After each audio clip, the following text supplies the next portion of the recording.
Welcome to another episode Walk and Talk with Yann. Today I want to talk about the number one problem for entrepreneurs. And to me, the number one problem for entrepreneurs is the fact that most entrepreneurs are too afraid to try out things where they think that other people might think, oh, wait a minute, that's not really classy, that doesn't really look nice. But at the end of the day, what it's really about, specifically in the early stages of your company, is to figure out what works and what doesn't.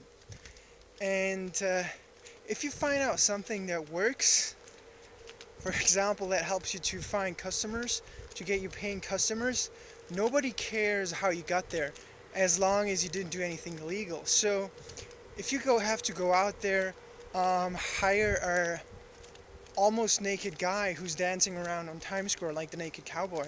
If this is the stuff that makes you sell your product, that attracts customers, that is the stuff you have to do.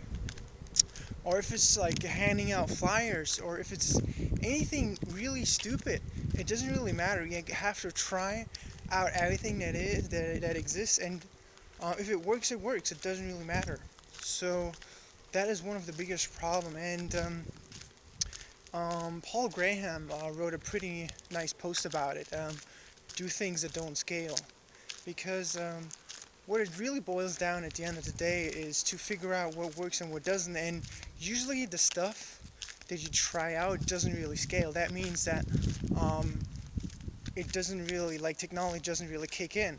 But the thing is that technology only starts to kick in once you figured out a way how to acquire customers.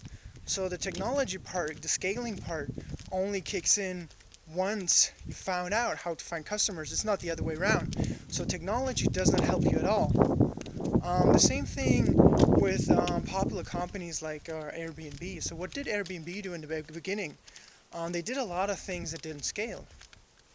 So they traveled around the country by plane, by a car, by airplane, by train, by whatever.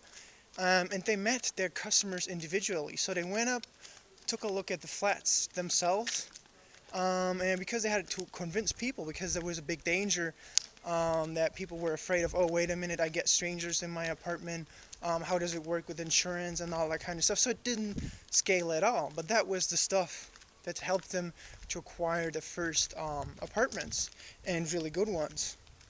And then once word got around, once you were also acquiring the customers that were renting the apartments, once those customers were satisfied with the product, they were also talking about it on Facebook, on LinkedIn, on Twitter, on wherever. So it only works once you figured out a way to first of all, find a product the market wants, B, find a way to acquire customers, and then once you found it, then you can start scaling. But it doesn't really work before. So, and that's something that I've seen a lot of times, specifically recently. Like, a lot of people, they ask, well, yeah, look, I have this Facebook page, I have this Twitter page, but it doesn't really work. It's too expensive. Now I need to raise money.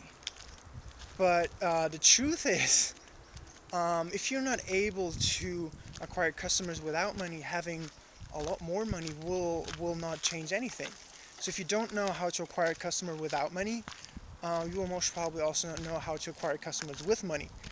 So either you waste $100 or $100,000.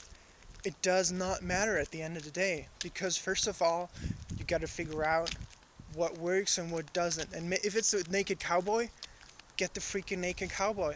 Figure it out. So that's it for today.